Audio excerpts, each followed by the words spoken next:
Last class में थोड़ा interesting interesting तो क्या कहेंगे, पर हाँ, वी वर डिस्कसिंग अबाउट बॉरी, जिसमें हमने देखा था कि कैसे तरह के लोग वहां पर रह रहे थे। तो उसी को अब हम कंटिन्यू करने वाले हैं। Most of the Boweries 7 or 8 thousand homeless men slept in lodging houses that required them to vacate their rooms during the day। तो जिस तरह से आप देखेंगे, जॉब्स की शिफ्टिंग लगती है लोगों की, एक जॉब से दूसरे जॉब पर शिफ्ट होते हैं, पार्ट टाइम जॉब करते हैं, शिफ्टिंग होती रहती है मतलब। तो उसी तरह से यहाँ पर लोगों की सोने में शिफ्टिंग हुआ करती थी। किसी के घर तो थे नहीं वहां पर, जो भी इस सिटी में रह रहे थे। तो वहां पर 7 से 8 हजार बेघर लोग, अ, खुले जैसे कुछ खंडर टाइप आप ले लीजिए, खुले जो रहते हैं, मतलब they are not exactly houses. तो वहां पर लोग रहा करते थे, सोया करते थे, और फिर उनको टाइम टाइम पर वो जो जगह थी वो उनको खाली करनी होती थी।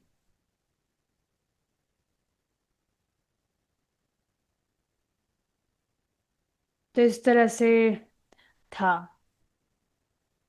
ठीक है।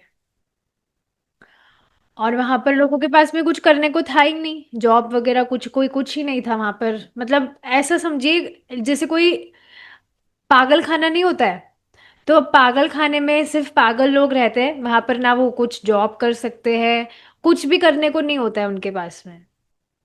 हालांकि मुझे पता नहीं है पागल खाने में एग्जैक्टली क्या होता है, उनसे पता नहीं कुछ काम वाम कराते हैं कि नहीं, पागलों से तो क्या काम कराते होंगे। बट एनीवेज, इस तरह से यहाँ बताया जा रहा है, having nowhere else to go, कहीं पर जाने के लिए नहीं था, and nothing else to do, कुछ कर भी नहीं सकते थे। They would loiter on the street, standing silently on the sidewalks, leaning against a wall, और shuffling slowly along, alone or in the groups। तो वहां पर बस लोग ऐसे ही सड़क पर घूमा करते थे, या चुपचाप एक बार आप सोचिए, कोई एकदम नशे में धुत व्यक्ति है, तो वो या तो बस ऐसे घूमता रहेगा सड़क पर, या वो चुपचाप दीवार के सहारे खड़ा हो जाएगा, चुपचाप खड़ा रहेगा, या दीवार पर लीन होने का मतलब ऐसे लूम जाना, इस तरह से मतलब होगा वो। Shuffling slowly along alone or in the groups. In cold weather, they would wear two coats and several suits of clothes at once and would sometimes warm themselves around a fire they would keep going in a city garbage can. At night, those without lodging slept on the side walls, walks, doorsteps, and street corners, crawled into discarded boxes, or sprawled side by side next to the bars. तो सर्दियों के मौसम में बहुत सारे वो quotes वगैरह पहनते थे, 2 कोट एक साथ में, या बहुत सारे कपड़ों कपड़े पहन लेते थे ताकि ठंड ना लगे। या कई बार जो आप जैसे देखते कचरा वगैरह कहीं होता है ज्यादा, तो वो जलाया जाता है। तो सामान्यतः तो लकड़ी वकड़ी जलाकर लोग तपते हैं, आग उसको बॉन्ड फायर कहते हैं। पर यहाँ पर लोग कैसे तपते थे, जो सिटी का जो गंदा कचरा है वो जलाया जाता था वहां पर, दे यूज टू वार्म देमसेल्व्स। रात के समय वे सड़क पर ही सो जाया करते थे, मतलब कहीं पर भी सो जाया करते थे, ऐसा कुछ नहीं था। क्रॉल्ड इनटू डिस्कार्डेड बॉक्सेस, और और sprawled side by side next to the bars. और जो जैसे आप देखेंगे, जो जैसे एक बार की बात है, प्रभुपाद जी के टाइम की बात बता रही हूँ। एक कोई बच्चा था, वो क्या कर रहा था, कचरे के डब्बे में से, कचरे का डब्बा था कि क्या था, जहां पर कुत्ते अपने लिए कुछ खाने का ढूंढ रहे थे। तो वहीं पर ही एक बच्चा भी जो है वो उसमें अपना कुछ खाना वगैरह ढूंढ रहा था। और ये प्रभुपाद जी को देखकर बहुत ज्यादा दुख हुआ था, बहुत ज्यादा दुख हुआ था। तो तब से ही प्रभुपाद जी ने कहा था कि मंदिर के कम से कम 10 किलोमीटर की दूरी पर कोई भी व्यक्ति भूखा नहीं रहे। Devotee should make sure. तो अब आप खुद देखिए ना, इस तरह से हम ये सारी चीजें पढ़ भी रहे हैं तो कितना कोई अच्छी चीजें तो नहीं है ये। मानव जीवन व्यक्ति को मिला है और किस तरह से एकदम इग्नोरेंस में वो अपना जीवन व्यतीत कर रहा है। इस तरह से नशे में धुत रहकर सड़कों पर सोना और कुछ काम करना नहीं। बताइए, ऐसी जगह पर जाकर प्रभुपाद जी प्रीचिंग करे हैं, वहां लोगों को उन्होंने भक्त बना दिया। It's really not ordinary. यहाँ तक जबकि आप देखेंगे, मतलब कोई जो व्यक्ति है, कोई शराबी होता है, उसकी बुद्धि तो बिल्कुल ही डैमेज होती है। उसको बिल्कुल शास्त्र की बात पर कुछ भी विश्वास नहीं होता है। Thefts were commonplace. A man's pockets might be searched 10 or 20 times while he slept. The rates of hospitalization and death in the body were 5 times higher than the national average, and many of the homeless men bore marks of recent injuries or violence. तो इसी तरह से वहां पर मारना पीटना, और कोई व्यक्ति अगर सो गया है तो उसकी पॉकेट वगैरह छानना कि उसमें कुछ मिल जाए कि नहीं। और जैसे कि अभी हमने यहाँ पे पढ़ा कि जो डिस्कार्डेड बॉक्सेस होते थे, उनमें कुछ छानना कि कुछ मिल जाए, खाने पीने का कुछ मिल जाए या कुछ ऐसी चीज मिल जाए जिससे वो कुछ प्राप्त कर सके, ये सारी चीजें। Prabhupada's Loft 94 body was 6 blocks south of Houston Street. At Houston and Bori, derelicts converged in the heavy crosstown traffic. एक और चीज यहाँ पर बताई गई थी ऊपर अभी, कि वहां पर लोग बहुत तेजी से, मतलब डेथ रेट वहां पे ज्यादा था लोगों का। और बहुत सारे जो बेघर लोग थे, उनकी मतलब बहुत सारी इंजरीज वगैरह उनको हो जाती थी। आप देखेंगे कोई व्यक्ति अगर नशे में होता है तो उसके कई बार खुद के चोट भी काफी लग जाती है। होता है ऐसा कि उसके चोट लग गई और बाद में जब जैसे वो नशे से बाहर आता है, तब उसको खुद को याद नहीं रहता कि उसको ये चोट कैसे लगी। तो इस तरह से वहां पर लोग बहुत इंजर्ड रहते थे, वॉयलेंस वगैरह बहुत ज्यादा था वहाँ। When cars stopped for the light, bums would come up and wash the windshields and ask for money. South of Houston, the first blocks held mostly restaurants, supply stores, lamb stores, taverns, and luncheonettes. The buildings were of 3 and 4 stories, old, narrow, crowded tenements, their faces covered with heavy fire escapes. Traffic on the Bowery ran uptown and downtown. Cars parked on both sides of the street and the constant traffic passed tightly. During the business day, working people passed briskly among the slow moving derelicts.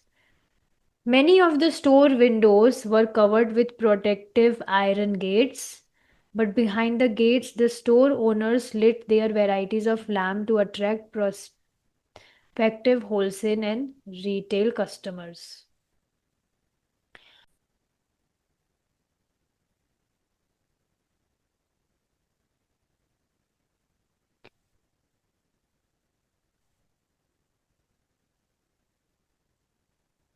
Yes.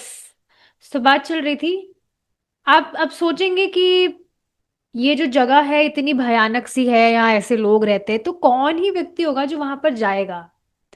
लेकिन कई बार देखिए ऐसा होता है कि आपको किसी जगह पर जाना है, तो उस जगह पर जाने का कोई और रूट नहीं होता है।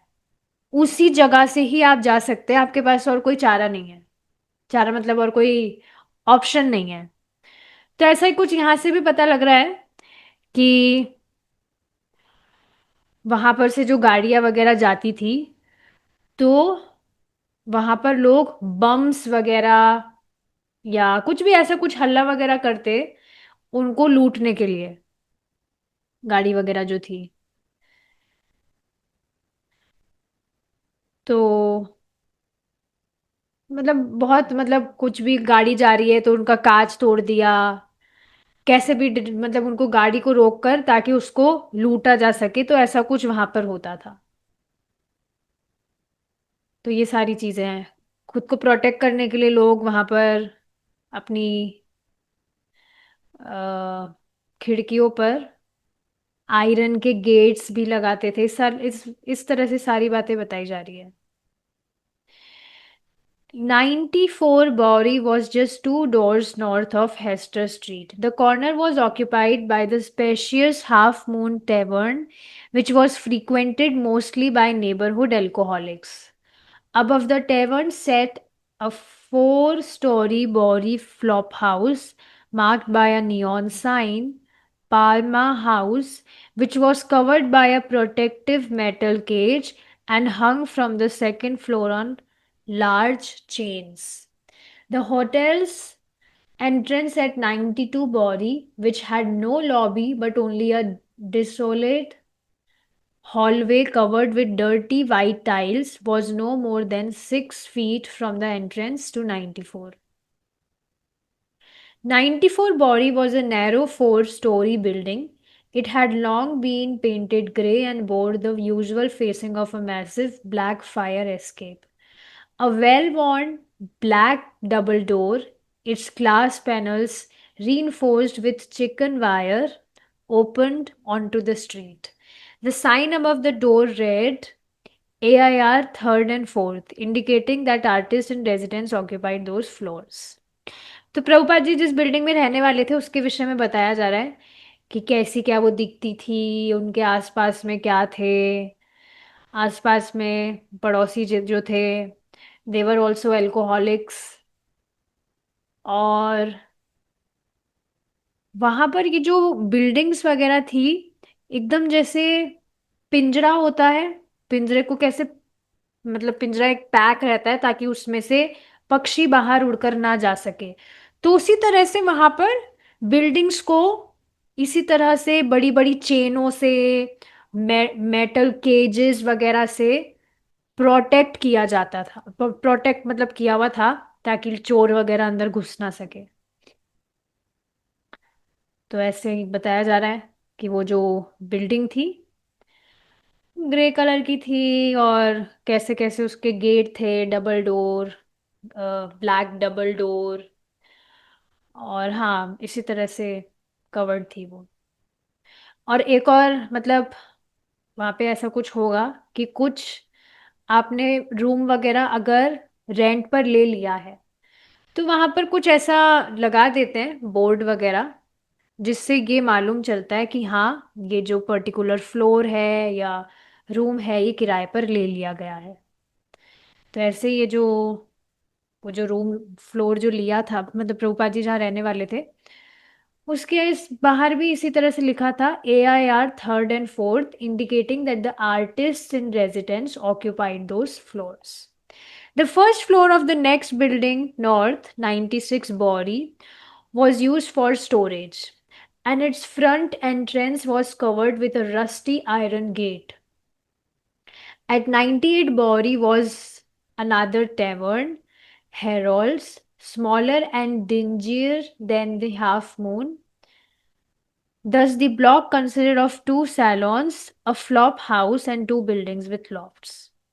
In the 1960s, loft living was just beginning in that area of New York City. The city had given permission of painters, musicians, sculptors, and other artists who required more space than available in more apartments to live in buildings that had been constructed as factories in the 19th century. After these abandoned factories had been fitted with fireproof doors bathtubs, shower stalls, and heating, an artist could inexpensively use a large space. These were the AIR lofts. तो क्या पता लग रहा है कि ये जो apartments थे पर्टिकुलरली एक बॉरी सिटी में, ये उन लोगों के लिए थे जिनको अपना कारोबार चलाने के लिए थोड़ा बड़ा स्पेस चाहिए होता है। सिर्फ उन्हीं के लिए ही ये फ्लोर्स या अपार्टमेंट्स हुआ करते थे। अगर इनसे कम स्पेस व्यक्ति को चाहिए तो वो तो बाकी जगहों पर मिल ही रहे थे। तो बड़े बड़े स्पेस जो इजीली और जगहों पर नहीं मिलते हैं, तो वैसी जगह के लिए ये अपार्टमेंट्स थे। Harvey Cohen's loft on the top floor of 94 Body was an open space almost 100 feet long from east to west and 25 feet wide. It received a good amount of sunlight on the east, the Body side, and it also had windows at the west end, as well as a skylight. The exposed rafters of the ceiling were 12 feet above the floor.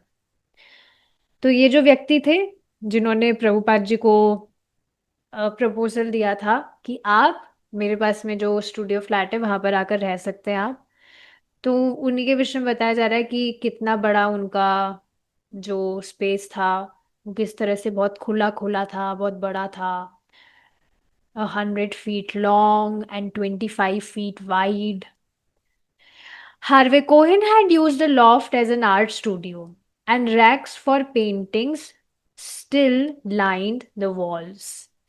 A kitchen and shower were partitioned off in the northwest corner, and a room divider stood about 15 feet from the Bowery side windows. This divider did not run from wall to wall but was open at both sides, and it was several feet short of the ceiling. It was behind this partition that Prabhupada had his personal living area. A bed, and a few chairs stood near the window. Prabhupada's typewriter sat on his metal trunk next to the small table that held his stacks of Bhagavatam manuscripts. His dhotis hung drying on a cloth line. आप इस पर देखिए एक विचारणीय बात है ही जो आप सोच ही रहे होंगे कि प्रभुपाद जी का वहां से जगह खाली करने का कारण क्या था जहां भी रह रहे थे। वहां पर चोरी हो गई थी उनका टेप रिकॉर्डर और हमने पढ़ा था कल, टेप रिकॉर्डर और उनकी जो भी मतलब मूल्यवान वस्तु थी वो चोरी हो गई थी वहां पर। और वहीं का जो चौकीदार था उसी का काम था वो।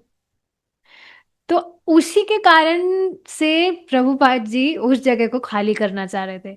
पर आप सोचिए ये अभी हमने इसका जैसे डिस्क्रिप्शन पढ़ा, ये तो और ज्यादा अ, भयावह जगह है कि नहीं। ये तो और ज्यादा डेंजरस मतलब बहुत ही ज्यादा खतरनाक जगह है। But acharyas always have some other plans in their minds, हम नहीं समझ सकते। तो प्रभुपाद जी का ऑलरेडी कुछ प्लान था। हाँ, और एक और कारण था कि वो एरिया थोड़ा छोटा पड़ रहा था, क्योंकि वहां पर अब प्रभुपाद जी को सुनने के लिए बहुत लोग आने लग रहे थे, तो वो एरिया छोटा पड़ रहा था। तो इस वजह से भी उनको कोई दूसरी जगह चाहिए थी, और ये जगह तो बहुत बढ़िया बड़ी थी। तो इस तरह से बताया जा रहा है कि किस तरह से ये जो व्यक्ति पहले यहाँ पर रहते थे तो उन्होंने अपना आर्ट स्टूडियो खोला हुआ था यहाँ पर, पेंटिंग्स वगैरह ये करते थे। एक जगह पर किचन है, एक जगह पर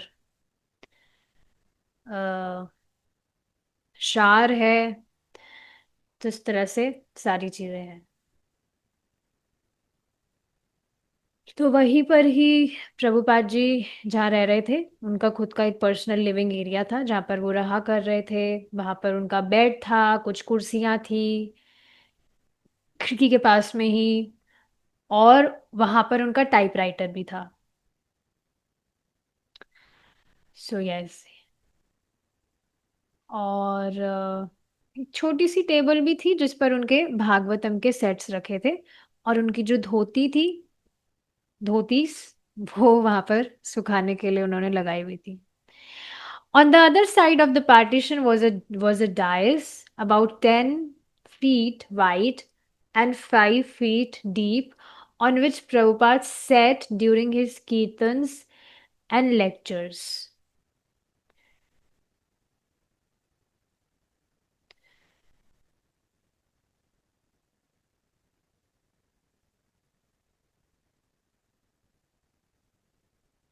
ठीक है,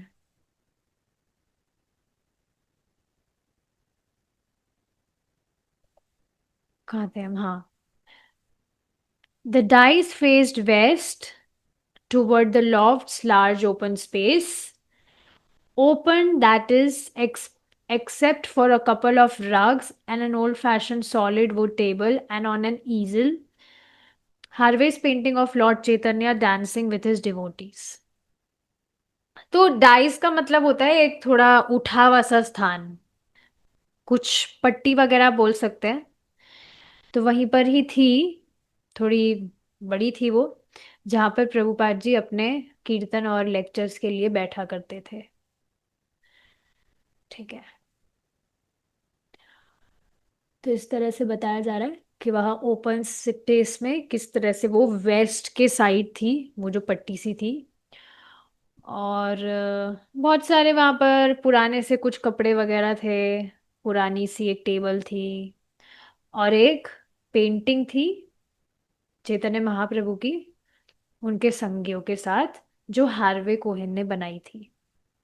The loft was a flight walk up, and the only entrance, usually heavy bolted, was a door in the rear at the west end. From the outside, this door opened into a hallway lit only by a red exit light over the door. The hallway led to the right, a few steps, and into the open area. If a guest entered during a kirtan or a lecture, he would see the Swami about 30 feet from the entrance, seated on his dais. On other evenings, the whole loft would be dark, but for the glow of the red exit light in the little hallway and a soft illumination radiating from the other side of the partition where Prabhupada was working. ठीक है।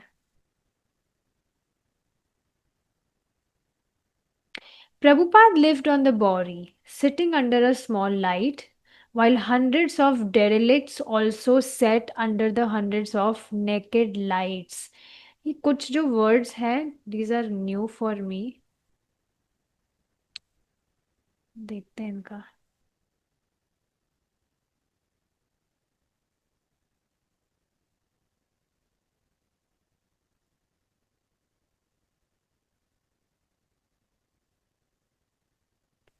ठीक है। तो ये वही बात बताई जा रही है कि प्रभुपाद जी वहां पर अब रहने लगे थे। सो डेफिनेटली अब वहां के जो लोग थे वो भी प्रभुपाद जी के पास में आने लगे थे, इसी तरह से बताया जा रहा है। वाइल हंड्रेड्स ऑफ डेरेलिक्ट्स, मतलब जो वहां पर बेघर लोग रह रहे थे, also set under hundreds of naked lights on the same city block.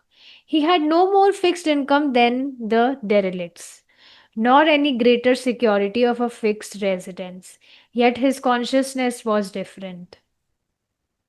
He was translating Srimad Bhagavatam into English, speaking to the world through his Bhakti Vedant purpose. आप सोचिए, ऐसा नहीं था कि प्रभुपाद जी को मालूम नहीं था कि जिस जगह पर अब वे जा रहे हैं वो जगह है कैसी। आप खुद बताइए, अभी हमने जैसा वर्णन सुना इस जगह का, क्या आप खुद वहां पर जाना पसंद करते? यहाँ पर हमें भेजा नहीं जा रहा है अमेरिका अब कहाँ है और कौन सी वो सिटी है, लेकिन यहाँ पर जब हम उसका डिस्क्रिप्शन ही पढ़ रहे थे, कल भी पढ़ा था हमने, तो कितना अजीब सा लग रहा था कि बिल्कुल कितनी डरावनी सी जगह, कौन वहां पर जाएगा, एकदम हॉन्टेड स्कैरी हाउस जिसे बोलते हैं। हालांकि वो भूत नहीं है वो लोग, बट स्टिल है तो भयानक ही। किस तरह से बिल्कुल इग्नोरेंस में। आप देखेंगे अगर घर में भी कोई व्यक्ति अगर ड्रिंक करता हो, तो चाहे से वो आपका कोई सगा ही हो सकता है, लेकिन उससे भी मन एक खट्टा सा हो जाता है, बात करने का उस तरह से मन नहीं करता है, उसकी ये बुरी आदत की वजह से। और ये तो पूरी सिटी ही ऐसे लोगों से भरी थी। तो ठीक है, प्रभुपाद जी ऐसे लोगों के बीच में वहां पर थे, रह रहे थे, लेकिन उनके बावजूद भी यहाँ क्या बताया जा रहा है, his consciousness was different. He was translating Shrimad Bhagavatam. बताइए आप, कितना ज्यादा कठिन है ये ऐसे माहौल में। जैसे घर में भी एक बात कर ही लेते हैं। जैसे हो सकता है कि घर में सभी तो भक्त होते नहीं है, बहुत ही रेयर ही सीन देखा जाता है जहां पर सभी घर वाले भक्त हो। तो अब आप बताइए, ऐसी हालत तो नहीं है ना कि सब बिल्कुल ही इतने इग्नोरेंस में वहां पर पड़े हैं, क्या करना है क्या नहीं, ऐसे पागलों की तरह घूम रहे हैं और जमीन पर ही पड़ रहे हैं, जो भी ये लोग कर रहे हैं। ऐसी हालत तो किसी के भी घर में नहीं होगी। अच्छे से बैठकर खाते हैं, वॉट एवर जो भी चीजें करते हैं। तो यहां से हमें सीख लेनी चाहिए कि नहीं, of course we can't imitate our acharyas, but आप सोचिए कितना मुश्किल है ये। मतलब मैं यहाँ पर बताना क्या चाह रही हूँ कि हमारे घर में थोड़ी सी कुछ अनुकूल स्थिति होती है, उसमें भी हमारी जो कॉन्शियसनेस है वो कितनी डिस्टर्ब हो जाती है। लेकिन यहाँ आप देखिए, प्रभुपाद जी ऐसे माहौल में रह रहे थे, लेकिन उसके बाद में भी he was translating Shrimad Bhagavatam. अभी 2 दिन पहले भी प्रभु जी ने बात बताई थी कि प्रभुपाद जी इतना मैनेजमेंट भी कर रहे थे, और भागवतम या जो भी बुक्स हैं वो भी ट्रांसलेट कर रहे थे। ये इतना आसान नहीं है। आप खुद देखिए ना कि हम कुछ काम कर रहे होते हैं, तो उसमें हमारी कॉन्शियसनेस कितनी एब्जॉर्ब हो जाती है। भक्ति से इधर काम की बात कर रही हूं मैं। तो जब करते समय भी हमें वही बातें याद आती है। जैसे कोई गृहिणी है, तो जब कर, जैसे एक माता जी सच में मुझे बता रही थी कि मैं तो जब करते करते भी यही सोचती रहती हूँ कि बच्चों का अब स्कूल का टिफिन बनाना है, और अब पति के लिए ये खाना बनाना है, फिर घर का ये काम करना है, वो बर्तन ऐसे धोने हैं, कपड़े यहाँ सुखाने हैं। जब करते करते यही सारी बातें याद आती रहती है। और आप प्रभुपाद जी को देखिए, वो इस तरह से पूरा मैनेजमेंट भी कर रहे थे, सारी चीजें कर रहे थे, और ट्रांसलेट, मतलब भागवतम के ट्रांसलेशन भी कर रहे थे। तो ये इतनी आसान चीज नहीं है, हम पढ़ तो रहे हैं इन चीजों को, पर अगर सच पर इस पर मनन किया जाए, so it's very difficult. Speaking to the world through his Bhaktivedanta purpose.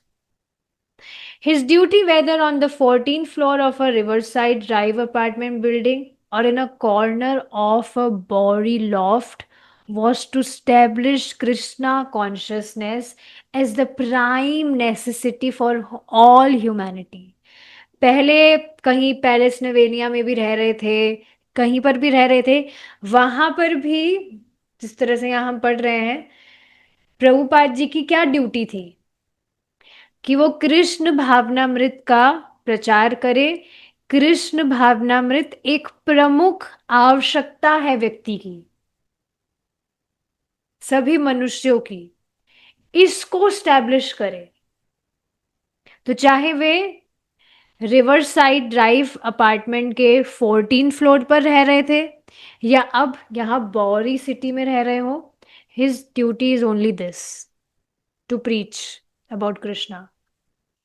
He went, अब मतलब यहां से आप समझ रहे हैं कि जाड़े देखो तारे कहो कृष्ण उपदेश। Home for him was okay. He went on with his translating and with his constant vision of a Krishna temple in the New York City, because his consciousness was absorbed in Krishna's universal mission. He did not depend on his surroundings for shelter.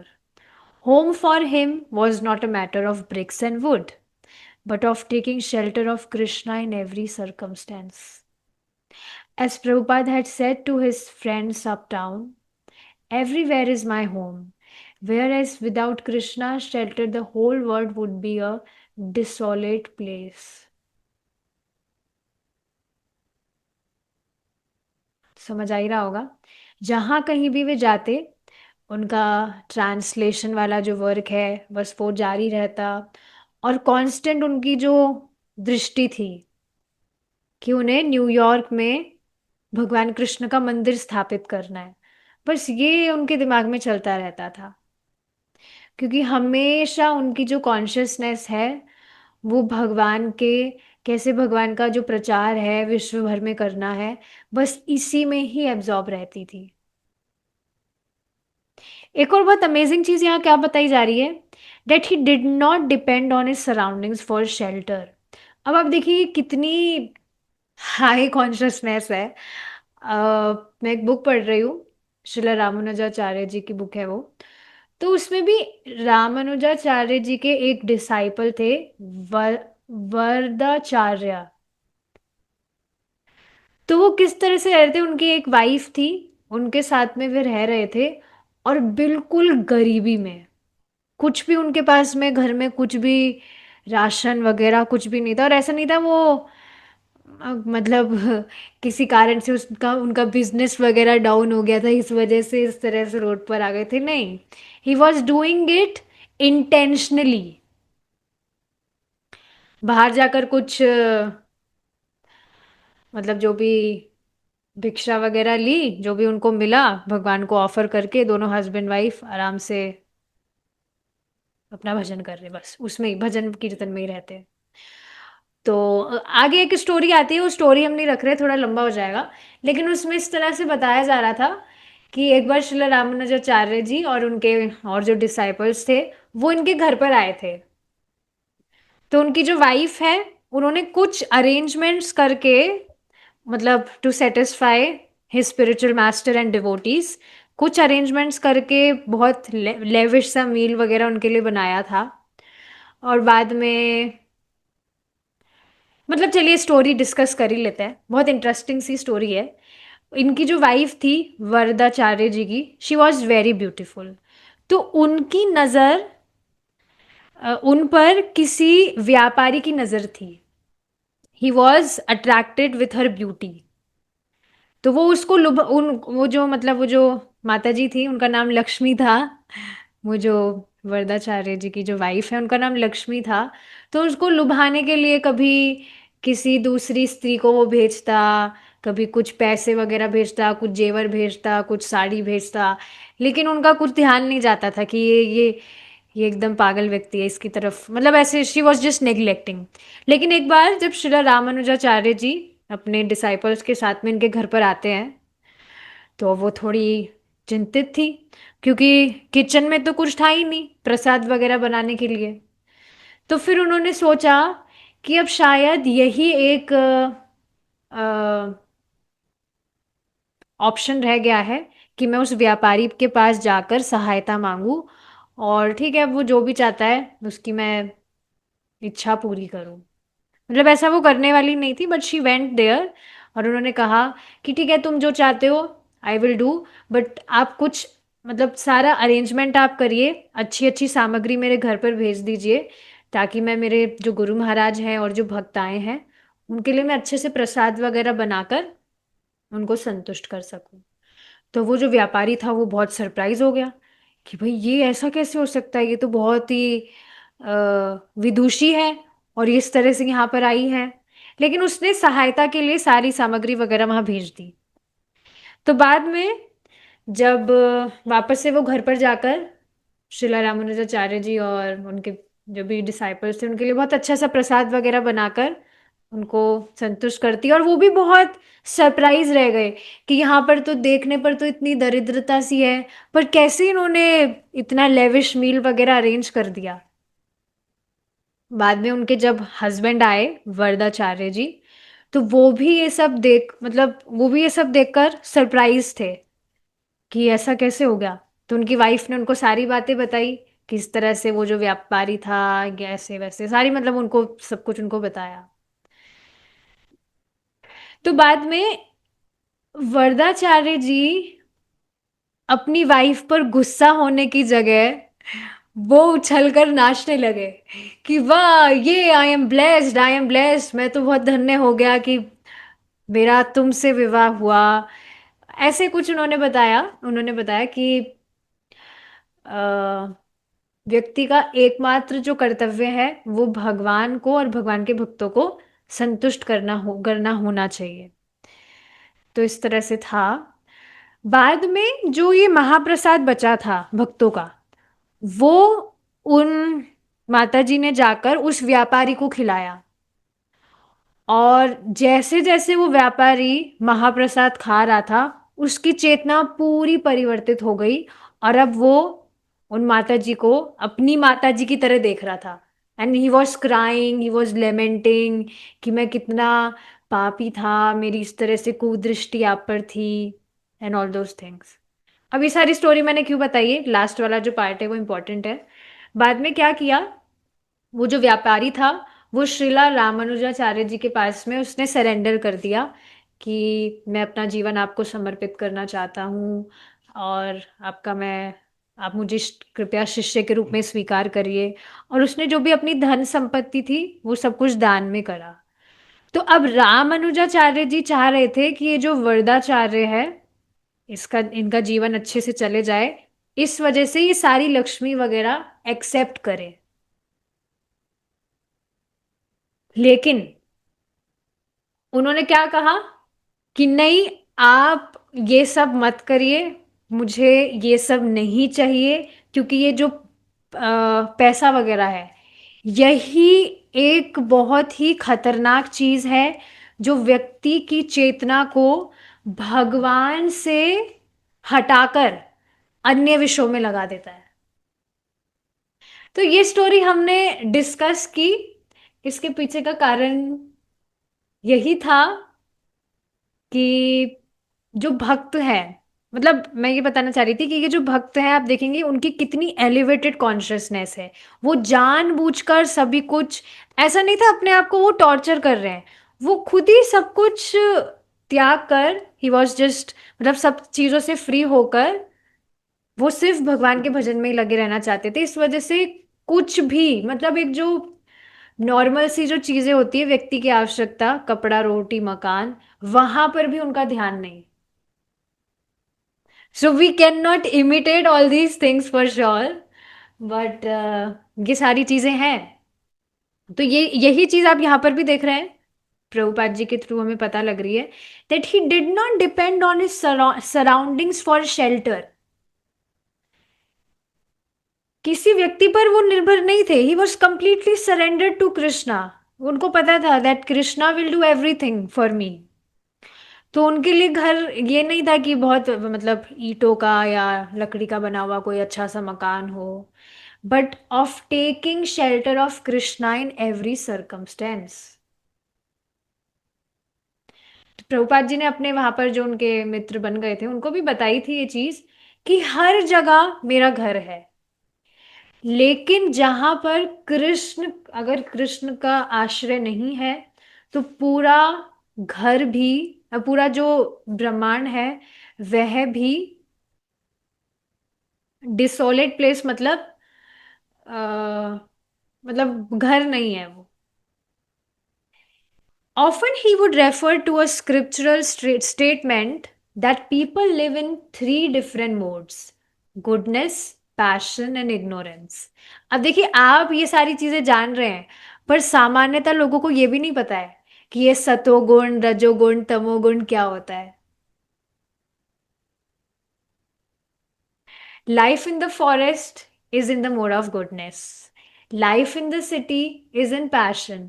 And life in the degraded place, like a liquor shop or brothel or the Bowery, is in the mode of ignorance. बिल्कुल स्पष्ट है. But to live in a temple of Vishnu is to live in the spiritual world, Vaikuntha, which is transcendental to all three material modes. और मतलब यहाँ पर इस तरह से बताया जा रहा है, शास्त्र के वक्तव्य को ही बताते हुए प्रभुपाद जी अक्सर बताया करते थे लोगों को तीनों गुण के विषय में, रजोगुण तमोगुण और सतोगुण रजोगुण और तमोगुण। कोई व्यक्ति अगर जंगल में रह रहा है तो वह मोड ऑफ गुडनेस में सिचुएटेड है। मतलब जंगल का मतलब समझ लीजिए शांति भरा वातावरण, ज्यादा कुछ वहां पर शोर शराबा नहीं है। इस वजह से देखिए मॉर्निंग का टाइम बहुत ज्यादा साइलेंट रहता है, बहुत पीसफुल रहता है, तो सत्वगुण बहुत ज्यादा होता है। और ये चीज देखिए प्रैक्टिकल है। I was really relating with this कि सुबह का जो जप है, सुबह के जप के कंपैरिजन में बाकी का टाइम आप जो चैंटिंग करेंगे वो सिमिलर नहीं होगा। क्योंकि आप देखेंगे सुबह तो ठीक है सब सो रहे होते हैं तो कोई भी डिस्टर्ब करने वाला नहीं होता है। बाद में कब कौन बार बार आकर आपको डिस्टर्ब करे, कैसा ना करे, क्या करे, क्या, उस पर हमारा जोर नहीं है। सुबह तो सब सो रहे होते हैं, आप आराम से बैठकर अपना चैंटिंग कर सकते हैं। So life in the city is in passion.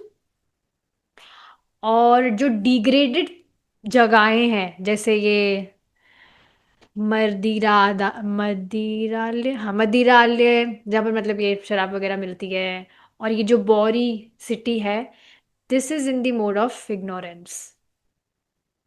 लेकिन भगवान विष्णु के मंदिर में रहने का अर्थ है कि व्यक्ति वैकुंठ में ही रह रहा है, आध्यात्मिक जगत में ही रह रहा है, जो इन तीनों गुणों से परे है। और देखिए भगवान के टेम्पल में रहने का मतलब जरूरी ये नहीं है कि आप व्यक्तिगत रूप से टेम्पल में ही जाकर रहे। If you are in your room और वहां पर भी आप सारी ऐसी चीजें कर रहे हैं जो भगवान को प्रसन्न करने वाली है, भगवान की कथा सुनना, श्रवण करना, कीर्तन करना, चैंटिंग करना, या in your consciousness you are thinking, ये बहुत सुंदर बात मुझे लगती है कलयुग में स्पेशली। आप कुछ भी अगर सोच भी रहे हैं तो उसका लाभ आपको हो जाता है। अभी आप बैठे बैठे स्मरण करिए वृंदावन का, गोवर्धन का। तो यहीं पर बैठे आप अपने रूम में हैं, but if in your consciousness you are thinking about Vrindavan, you are thinking about Govardhan, तो आप वहीं पर ही हैं, निश्चित वहीं पर ही है। और इस तरह से जैसे परम पूज्य सच्चिदानंद स्वामी महाराज ने एक बार मेडिटेशन कराया था, गोवर्धन पहुंचा दिया था उन्होंने। बैठे हम यहीं पर रूम में ही थे, बट मेडिटेशन के थ्रू उन्होंने गोवर्धन पहुंचा दिया था। वहां पर गोवर्धन के जो फॉरेस्ट है उसमें पूरा मतलब एक्सप्लेन कर रहे थे महाराज की, सामने आपके शिला है, आप उनके सामने बैठे हैं और अब आप जप करिए। और सच में आप देखिए इस तरह से आप सोचते हैं आपके दिमाग में, तो कुछ समय के लिए यू विल, आपको लगेगा कि आप वहीं पर ही हैं। और इसका लाभ मिलता है क्योंकि ये जो वृंदावन और मतलब ये सब कुछ भगवान के धाम से अलग नहीं है, और इससे भी शुद्धिकरण होता ही है। तो ये बहुत इंपॉर्टेंट चीजें हैं। इस वजह से कृष्णा कॉन्शियसनेस मुझे बहुत बहुत बहुत बहुत ज्यादा पसंद है कि आपको ज्यादा कुछ एफर्ट्स लगाने की जरूरत नहीं है। बिल्कुल आसानी से ही आप भगवान कृष्ण को प्रसन्न कर सकते हैं। So yes, you are living in spiritual world, you are immediately free from all three material modes of nature if in your consciousness, आपकी चेतना में आप अ, भगवान के विषय में सोच रहे हैं, वृंदावन के विषय में सोच रहे हैं। And this body loft where Prabhupada was holding his meetings and performing kirtan was also transcendental. कभी आपने ऐसा सोचा है? देखिए ऐसा करना चाहिए भक्तों को। बीच में अभी मैं फ्लावर्स और गार्लैंड्स वगैरह लेने जाती थी भगवान के लिए, अब तो यहाँ घर में ही पौधे वगैरह उगा लिए है, तो कहीं जाना नहीं होता है। लेकिन हाँ बीच में मैं जाती थी, तो सुबह सुबह जाती थी बिल्कुल एकदम, ज्यादा कोई लोग नहीं रहा करते थे, तो इंटेंशनली मैं बहुत लाउडली चैंटिंग करके जाती थी। एंड इन माई माइंड मैं सोचती थी कि शायद ही कोई लोग व्यक्ति होगा जो कभी इस तरह से जोर जोर से यहाँ पर जप करके गया हो।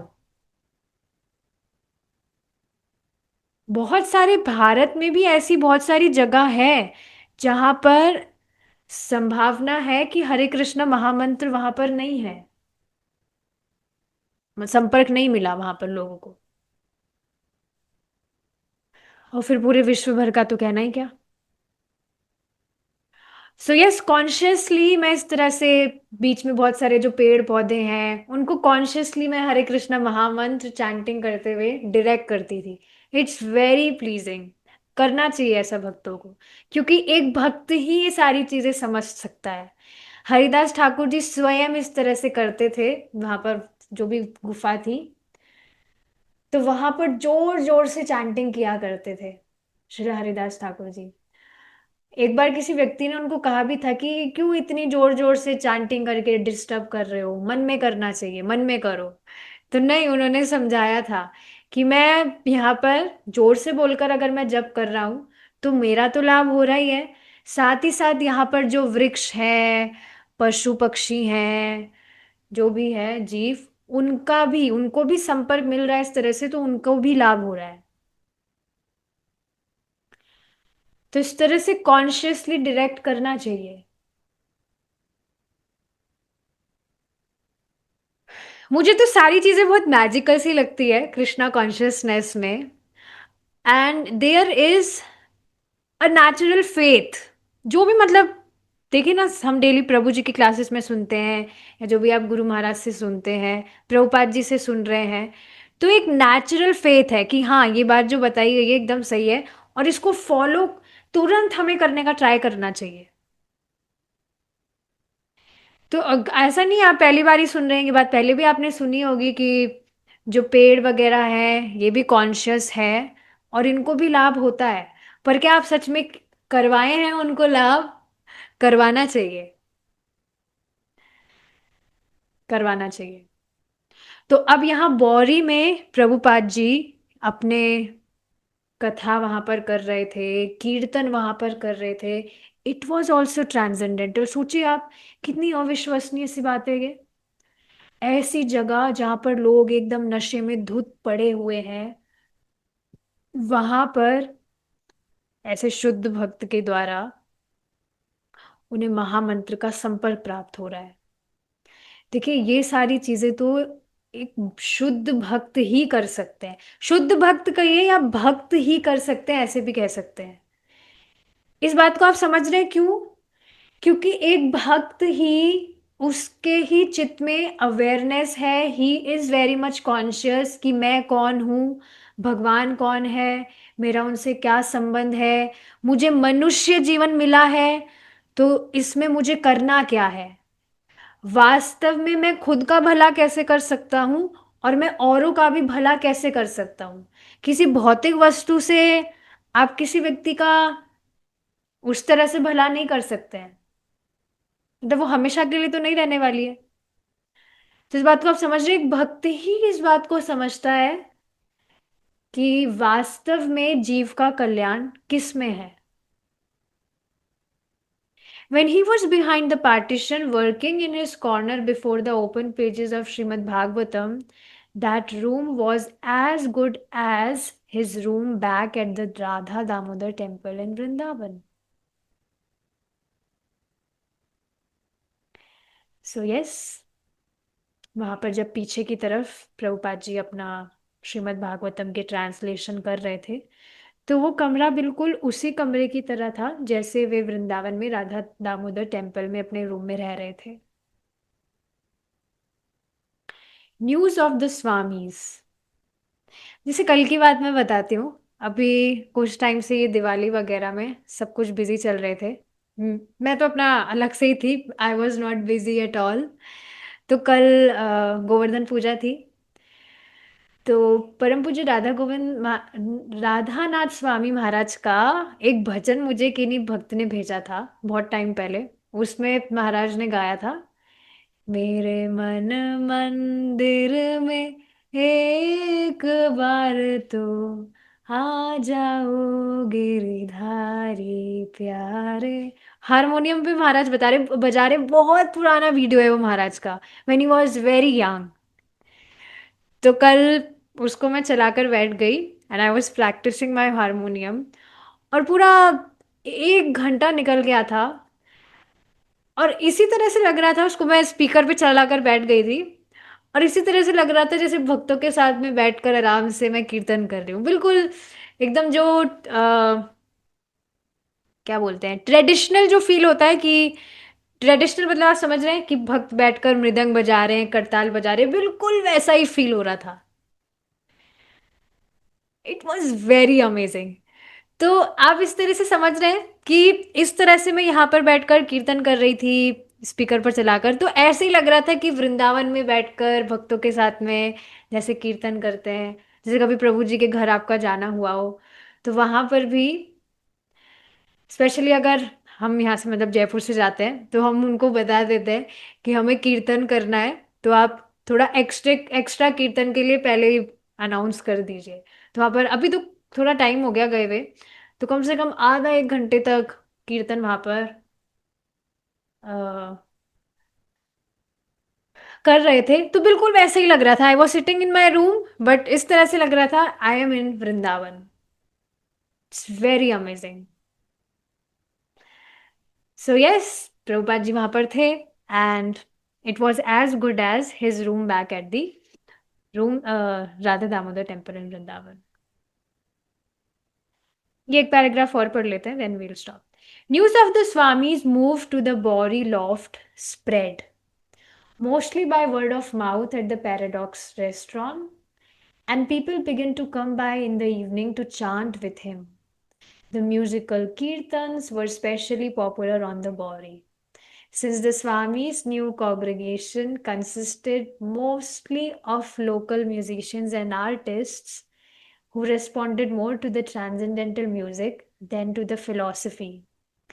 Every morning he would hold a class on Srimad Bhagavatam, attended by David Allen, Robert Nelson, and another boy, and occasionally he would teach cooking to whoever was interested. He was usually available for personal talks with any inquiry visitors or with his new roommate. तो प्रभुपाद जी इस तरह से कथा करते थे, कीर्तन करते थे, तो पूरे बौरी में ये बात फैल गई थी लोगों के द्वारा कि किस तरह से स्वामी जी, एक नए स्वामी जी यहाँ आए हैं और वो कैसे कीर्तन वगैरह करते हैं। तो हर रोज लोग शाम को उनके पास आया करते थे उनके साथ में कीर्तन करने के लिए। तो वहां पर जो लोग थे, आप देखेंगे ये ऐसा होता ही है, वेस्टर्न कंट्रीज में ज्यादातर लोग म्यूजिशियंस होते हैं, म्यूजिशियंस या आर्टिस्ट। अब वो हरे कृष्णा नहीं जानते बट वो कुछ ना कुछ बजाते हैं अपने अलग अलग इंस्ट्रूमेंट से, या जो भी अलग अलग चीजें वो गाते हैं। ज्यादातर वहां पर लोग म्यूजिशियंस और आर्टिस्ट होते हैं। तो फिलॉसफी से ज्यादा उनको कीर्तन में ज्यादा इंटरेस्ट आ रहा था, दिस ट्रांसेंडेंटल म्यूजिक, कि कीर्तन जो प्रभुपाद जी करते थे उसमें ज्यादा इंटरेस्ट आ रहा था। और देखिए स्वयं आनंद प्रभु का एक, अगर आपने देखा हो श्रीपाद आनंद प्रभु का एक रील है, इंस्टाग्राम पर देखा होगा, उसमें बता रहे हैं don't think that this chanting and dancing will not lead to perfection. Prabhupada ji की बात को रिपीट करके इस तरह से बता रहे थे कि ऐसा मत सोचिए कि आप ये जो कीर्तन कर रहे हैं, जो नृत्य कर रहे हैं, ये आपको परफेक्शन नहीं देगा। हाँ, लेकिन एक और आगे आगे एक और बात बोलते हैं, अगर आप करते हैं तो कितना अमेजिंग है ना। कीर्तन वगैरह, गाना वगैरह, मतलब डांस वगैरह करना तो सबको वैसे ही अच्छा लगता है।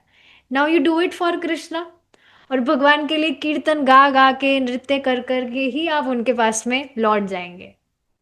ये टाइम ही, कलयुग का टाइम ही ये है, युग धर्म ही ये है, हरि नाम संकीर्तन। You chant, you dance for him. Mahaprabhu इसी तरह से तो प्रेम वितरित कर रहे थे अपना। So, yes, don't think this chanting and dancing will not give perfection. बस शर्त यह है कि आप उसको करें। अगर आपको लोग नहीं मिलते, जैसे अगर आप मेरी तरह ही है, आसपास कोई भी नहीं, बिल्कुल अकेले में रहती हूँ, तो स्पीकर पे चलाकर करिए, क्या दिक्कत है। आप देखिए, आज ही ट्राई करिएगा, अपने रूम को लॉक कर लीजिएगा और अपने रूम पर आप चलाकर बैठ जाइए। इंस्ट्रूमेंट भी बजाना नहीं आता है तो करताल लेकर बैठ जाइए या ताली बजा लीजिए, and you will feel very nice. जैसे एक बात यहाँ पर बताकर रुकेंगे हम। मेरी जो स्पिरिचुअल जर्नी थी वो इसी तरह से स्टार्ट हुई थी। अम्म, मैंने सात्विक वुमेन वालों का एक 5 AM चैलेंज अटेंड किया था। तो उसमें वो लोग सुबह 5 बजे उठकर लोगों को हरे कृष्णा कीर्तन पे डांस करवाते थे।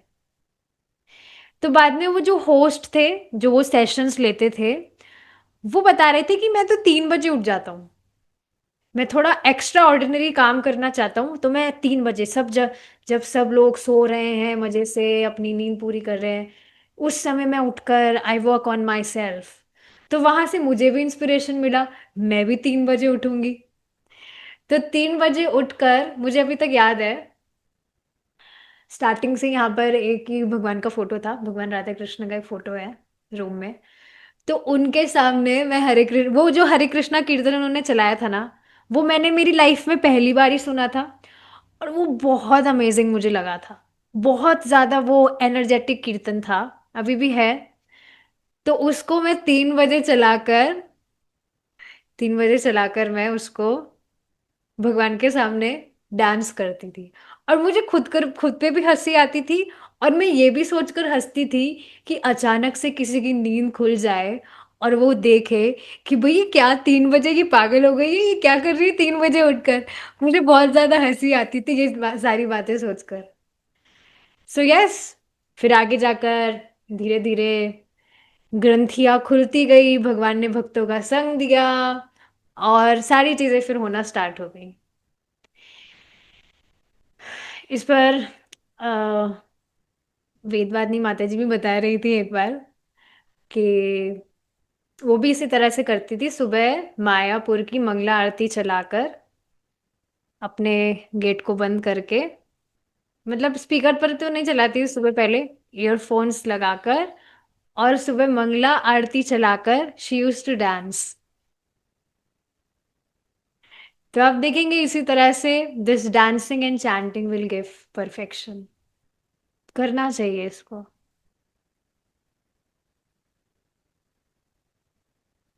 सबसे बेस्ट यही है। अब अच्छा है ना, अगर कोई है भी नहीं, मैं इस तरह से सोचती हूँ कि अगर अगर कोई और ज्यादा लोग होते हैं तो उनके सामने अगर हम करते हैं तो वो थोड़ा, वो फील नहीं आता जो हम अकेले में भगवान के सामने करते हैं।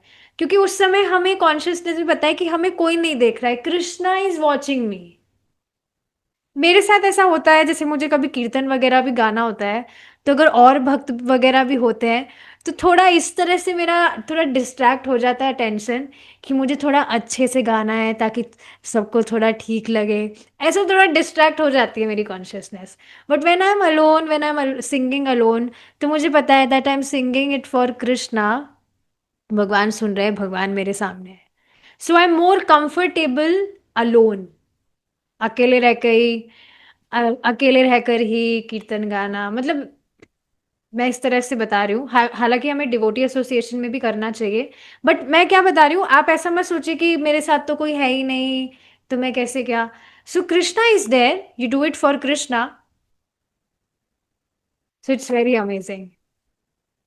तो इस तरह से पूरी न्यूज़ वहाँ पर स्प्रेड हो गई थी, ज़्यादातर लोग वहाँ म्यूजिशियंस और आर्टिस्ट थे, तो फिलॉसफी से ज़्यादा उनको कीर्तन में इंटरेस्ट आ रहा था। तो हर सुबह प्रभुपाद जी श्रीमद् भागवतम की क्लास होल्ड करते, जहाँ पर ये जो लोग थे रेगुलर, उनके जो आ रहे थे सुनने के लिए आते थे। और जो लोग कुकिंग में इंटरेस्टेड थे, प्रभुपाद जी उनको कुकिंग करना भी सिखा रहे थे। कि इस चीज को आप देख रहे हैं, 3 चीजें ही यहाँ पर रिपीट हो रही है कि नहीं, कीर्तन, श्रवण और प्रसादम। पूरा कृष्ण भावनामृत इन 3 सब्जेक्ट्स पर ही आधारित है, 3 चीजों पर ही आधारित है।